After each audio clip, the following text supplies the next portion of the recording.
Hey everyone, this is Brady, the Game Dev Artisan. In our last video, we discussed control nodes and took a look at the ability to position and size them using the anchor system. In today's video, we'll be looking at container nodes and the various types that arrange children nodes and dictate their sizing and position based on a set of rules. Using control and container nodes, we can lay out our user interface to meet the needs of our games by presenting information clearly to our users. We can use these nodes to give us ultimate control over how we structure our views and compose these scenes together. For example, we may want to present our character's stats, a hotbar for our active items, an alert for things such as leveling up, and prompts for dialogue and other information. These elements can be broken up into components that are composed of control and container nodes, which are doing most of the heavy lifting. And as game developers, we may want to look to sharpen our skills in many areas. For that, I'd like to talk about today's sponsor, Brilliant. Brilliant offers thousands of interactive lessons that range from math, data, analysis, programming, and AI. Brilliant's platform makes learning a hands-on experience, which is how I find that I learn best. A hands-on approach has proven to be more effective than just watching a video. These lessons are designed to help you build critical thinking skills rather than just memorizing the right answers. This helps you become a better problem solver and builds real knowledge on the topic. Because the lessons only take a few minutes each day, you can build positive habits that improve your growth over time. So maybe you're just looking to brush up on your vector math or spend some time learning about angles. Brilliant's math-focused lessons may be a perfect fit for you. To try everything Brilliant has to offer for free for a full 30 days, visit brilliant.org/GameDevArtisan or click the link in the video description. You also get 20% off an annual premium subscription. Thanks again, Brilliant, for sponsoring this video.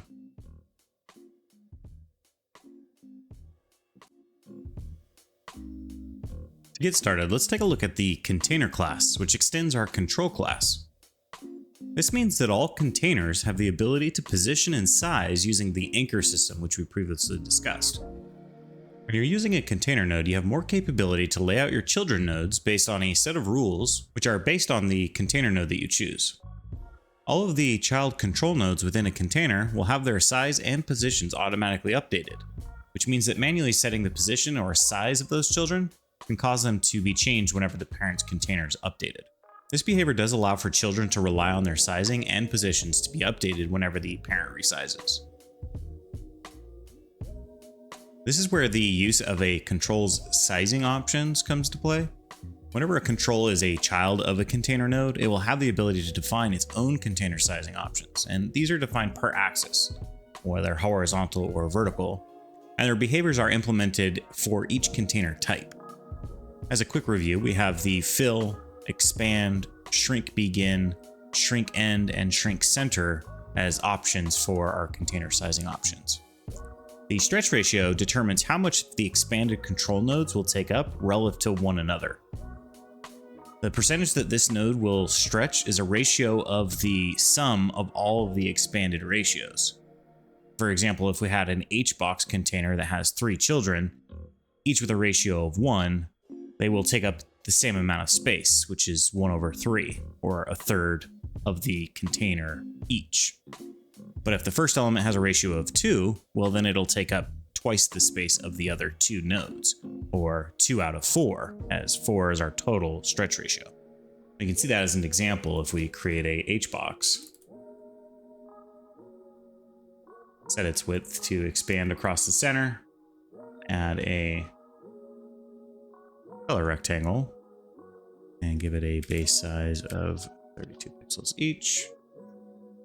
And here we can tell the separation to be 2. And if we were to duplicate this, we can see that they span evenly. However, if these were to expand to fill,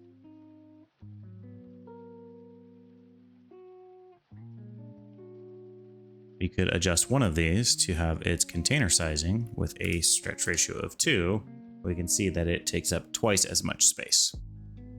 Now that we've covered the container sizing, let's take a look at each container type and the way that they arrange the children within them.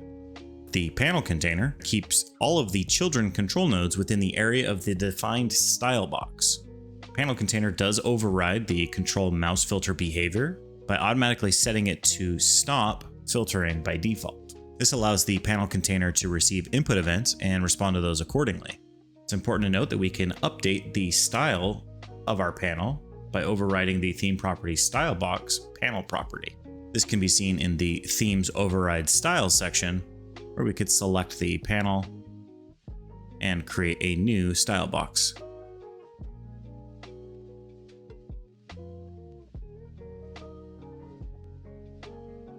Next, we'll take a look at the margin container, which keeps all children within the bounds of the container and allows you to customize the additional margin along each edge. These margins are controlled via the margin top, left, right, and bottom theme properties, and again can be overridden using the theme overrides within the inspector. Behavior of this can be seen by providing a child element, then overriding our margins. We can see how it repositions and resizes the child node. The aspect ratio container controls the child control nodes to preserve the proportions whenever it's resized and ensures the aspect ratio is retained. We can see that the alignment can be set per axis, aligning with the horizontal and vertical. We have a ratio and a stretch mode. You can control the aspect ratio using this ratio property, and this ratio works with the stretch mode and its width and height. We can see that the various stretch modes control how to size the children within the stretch mode property. Here we can stretch the width based off the control's height or width, or we could do a stretch fit, which automatically adjusts to fit inside the container while keeping the aspect ratio, or a cover, which takes the children's width and height and adjusts to cover the full container while still retaining the aspect ratio. Again, it's best to visualize this using a element such as a color rectangle, setting this to retain its shape. Regardless of the width and height, we still retain the aspect ratio of our element. The box container type will arrange the children control nodes along the axis that it's based on. These are popular for creating a stack or a list of elements that you can control the spacing and direction of. You can set the alignment mode for the given axis. These will begin, center, or end along that axis. And the vertical Boolean property of a box container does determine if the children should flow along the vertical or horizontal axis. We also have a method for box containers that allows us to add a spacer control. This element accepts a Boolean parameter to determine whether or not it should add this spacer before all of the other children nodes. And for our theme properties, we have a separation constant that determines the distance between each element within our box in pixels. This is 4 by default and can be adjusted in our theme overrides constants. The box container being a base class, we have the HBox container, which arranges the children horizontally and sets the vertical property to false and cannot be modified. And likewise, we have the VBox container, which arranges its children across vertically. Here, the vertical property is set to true. And again, we can see the behavior of a HBox container by adding some child elements, giving them some color and some custom shape, overriding our constants for some padding, and duplicating. We can also experiment with our alignment and say that they align along the center or the end of the axis, and we can see the behavior of alignment repositioning each of our child elements. And likewise, we can add a VBox container, span the left edge, and if we duplicate these, we can see that they respect the vertical height. We reduce the count, set the alignment to the end or to the center. Again, we see the alignment being respected. The center container will keep all of its children nodes in the center using their minimum size. This ensures that all children are always aligned to the center, without requiring manually setting their positions. You can also set the use top left property to center the children relative to the top left corner of this container. This is false by default. Again, we can see this in action. We expand this to fill the full rectangle and add a simple color rect with our color and minimum size. We can see that as far as transform, we have no control over the size and position, yet the child of the container is being positioned within the center. By using this method, you don't have to think about the size or position of the child. You just know that it will be centered based off the parent container. This may be helpful in situations where you dynamically create elements or just need something to be positioned in the center without specifying it manually within your code.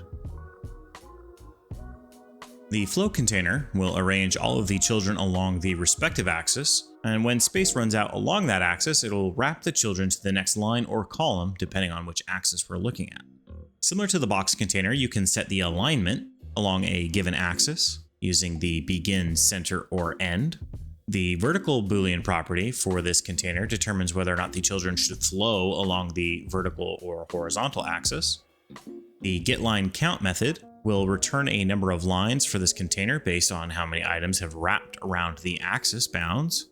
And for our theme property constants, we have the horizontal and vertical separation properties. Again, with the ability to modify those under our theme overrides. And similar to our box container, the flow container is a base class which can be used either as a HFlow or a VFlow container, H being horizontal and V being vertical. Looking at each of these, we can see that the flow container covers all of the base properties, though the vertical property is set either true or false, respectively.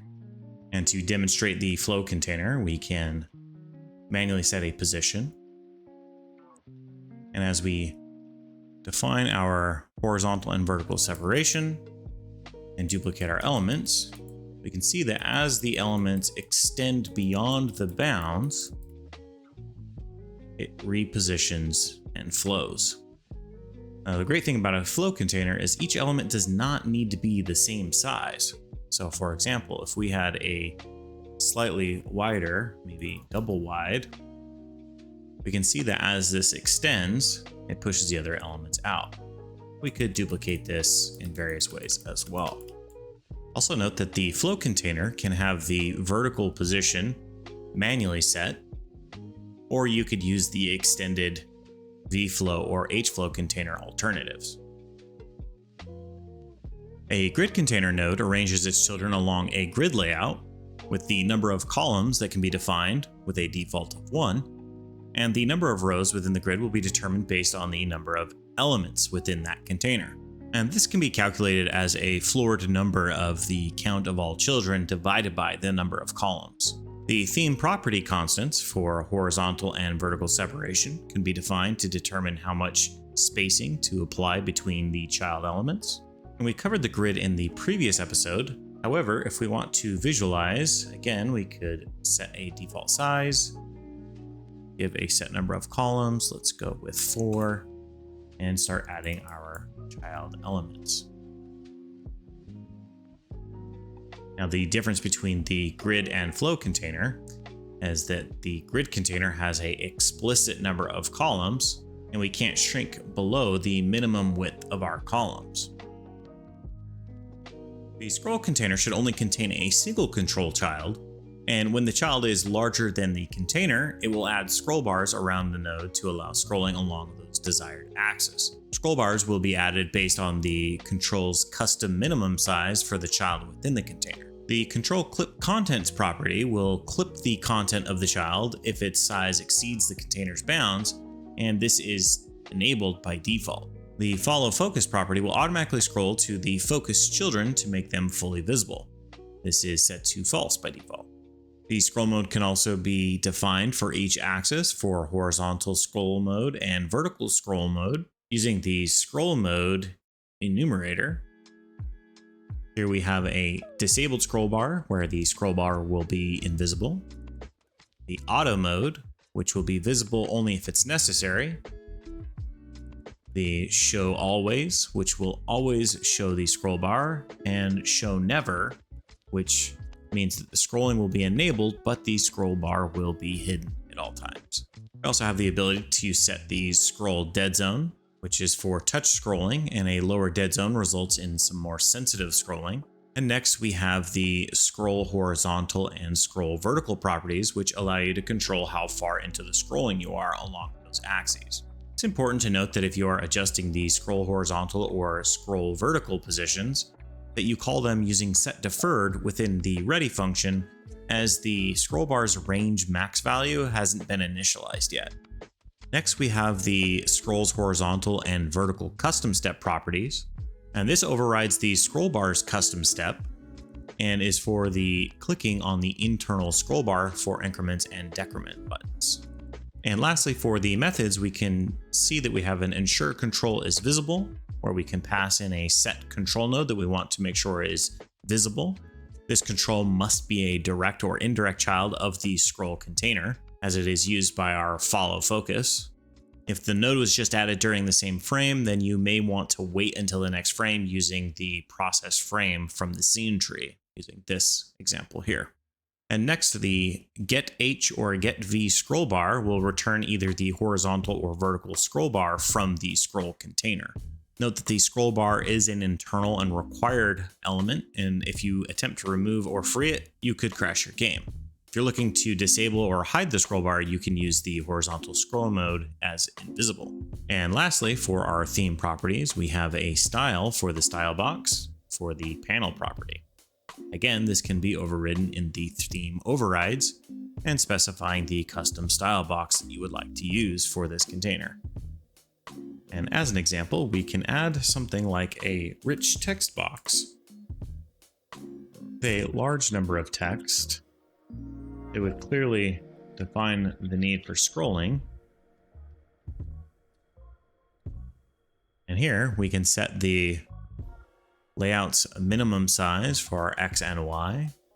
Here we could do something along the lines of 128 by like 64.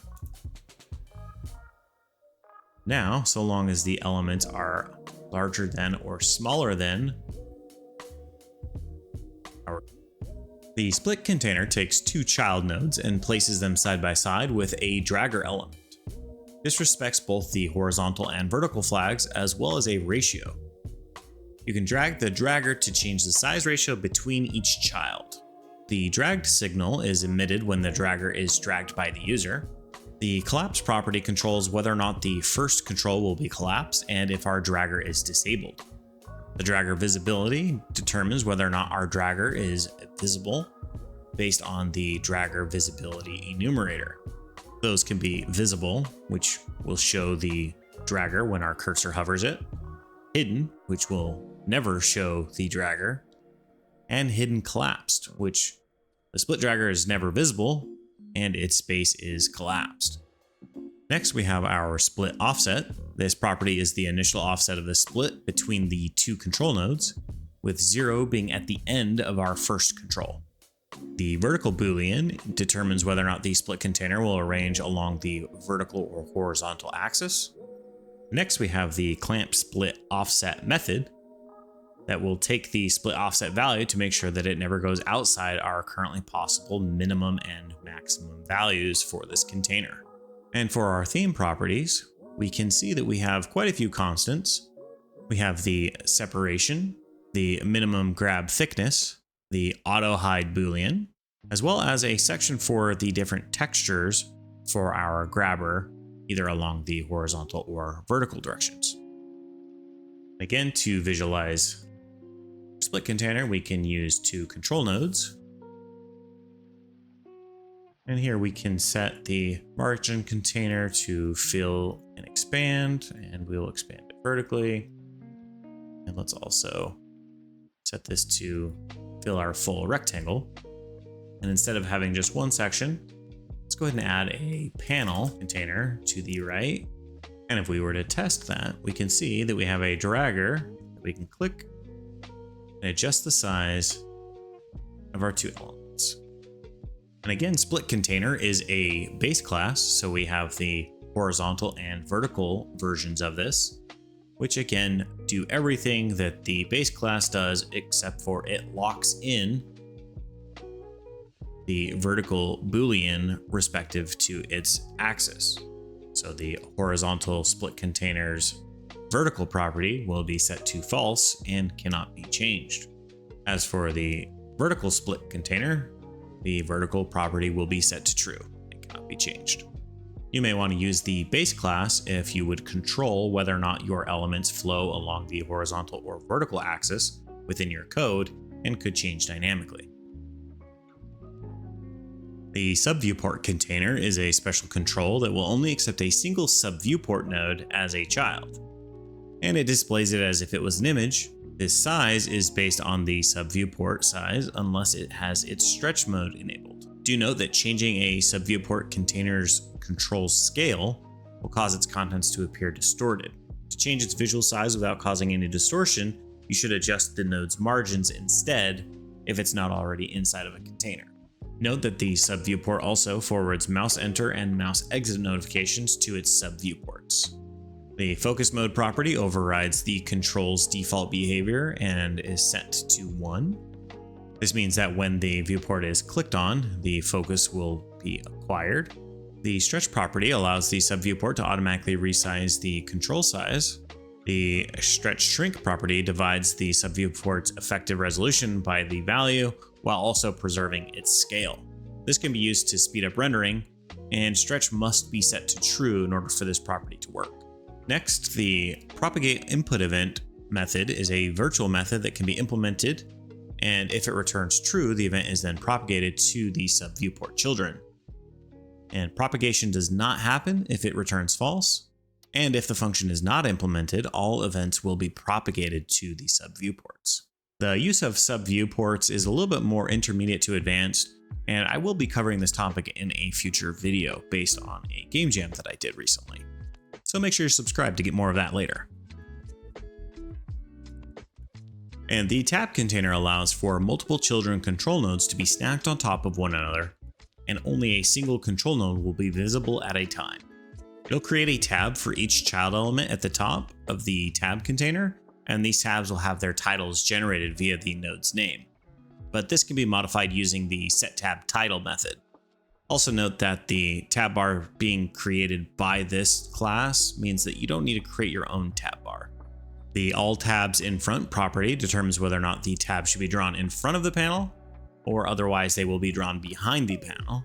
The clip tabs property will take the overlapping tabs and hide them in favor of navigation buttons. Otherwise, it will adjust the minimum size of the container to show all of the tabs. The current tab property returns the current visible tabs index. Setting this property will set all of the other children control nodes to visible of false, and this index control node will have its visibility set to true. Drag to rearrange enabled property will enable the ability to drag your tabs with your mouse. The tab alignment will be using the positioning of our tabs. The tab alignment property will determine the position that tabs will be placed using the alignment mode enumerator. Here we have left, center, right, and max, respectively. The tab focus mode is a control focus mode extension and determines whether or not the tab bar can grab focus. Again, this enumerator has a set of none when it's clicked or all input events.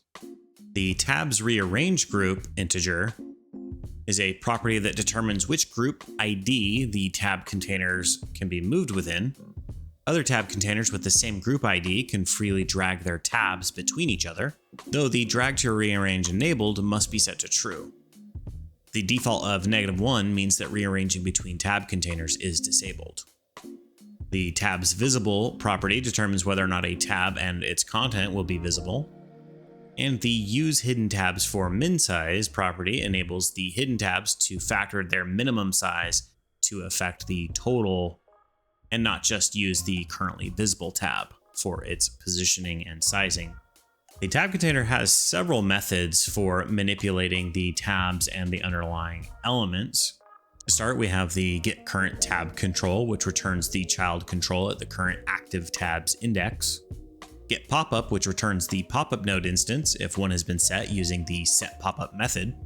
Our getPreviousTab, which returns the previous active tab index. The getTabBar, which returns a tab bar instance that is contained within our container. The getTabButton icon will return the icon at the given index. getTabControl returns the control node at the given index. getTabCount returns the number of tabs.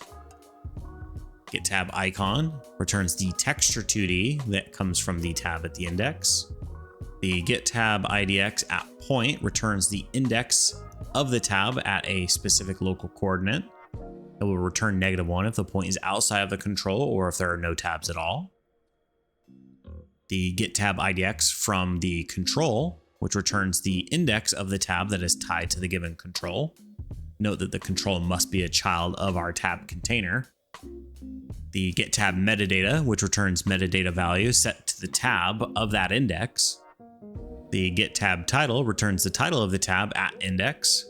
Keep in mind that tab titles are defaulted to the name of the child node, but this can be overridden using the setTabTitle method. We have the isTabDisabled, which will return if the tab at the given index is disabled, which would make it non-interactable. We have isTabHidden, which will return whether or not the tab is visible. We have the selectNextAvailable, which will take the next available tab with a greater index from the one that's currently selected. This will return true if the tab has changed, as well as the selectPreviousAvailable, which will get the next available tab with a lower index of our current selected, and also returns true if the selection has changed. Next, we have a bunch of setters for setting a pop-up. The setTabButton icon for a given index. Set whether or not a tab is disabled at a given index, whether it's hidden at a given index, whether or not the tab has an icon, whether or not the tab has metadata, and what the tab's title is. And just like there is a bunch of methods, there is a bunch of theme properties. Theme properties covers everything from colors for the drop marker, the font's disabled, hovered, outlined, selected, and unselected colors, the constants for the icon's width, separation, the outline size of the tab's text, the side margins around the edges of the bar. We can also modify the font size, as well as a bunch of icon, decrement highlight, drop mark, increment highlight, menu, and menu highlight icons, all relative to the tabs. And as for the styles, we have the style box for the panel itself, the tabs in the disabled, focused, hovered, selected, unselected states, as well as our tab bar background area. And lastly, we have a bunch of signals that are defined for the tabs, such as when the active tab bar has been rearranged, if we have a pop-up pressed, the tab button pressed, the tab changing, the tab being clicked, tab being hovered, and the tab being selected. And as usual, you can take a look through the inspector at all of the different properties and theme overrides to see all of the different elements that can be updated based off what's described here in the documentation. If you want a good example of what it looks like visually, you can also look at the theme editor for Godot. If we look here at a theme, we can see kind of what the tab looks like. Here's a disabled state. Here we've got one selected. This is the element behind. Here is where the panel would be. The content would swap within the panel. Due to the size of the tab container, I will likely do a follow-up video on the tab container as well. And I will also be covering the theme customization as well in a future video. And there we have it. With all of those elements covered, we have a good understanding of how each of these elements work. And now we can start doing things such as creating components like our hotbar or our stats for our corner stats or some sort of alert to drop down. And in doing so, we can have a variety of different implementations that work based off the needs of our game.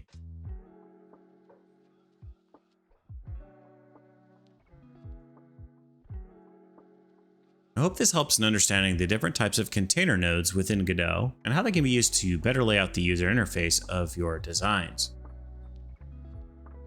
If you made it this far and you still have questions, feel free to jump over to our Discord channel where we have a help and support section. It's great for asking questions and looking for answers. If you found this helpful, please consider supporting me over on my Ko-fi page. You can support me with a one-time donation or a monthly membership. And as a member, you'll get access to perks such as Discord benefits, behind the scenes, social shoutouts, and more. And as always, to show your support, you can consider subscribing and staying tuned, and leaving some feedback down in the comments down below. I've appreciated all the support I've been getting on the channel recently. I love hearing from you. So keep providing that feedback down in the comments down below or over on Discord. And I'll catch you next time. Thanks for watching, and happy coding.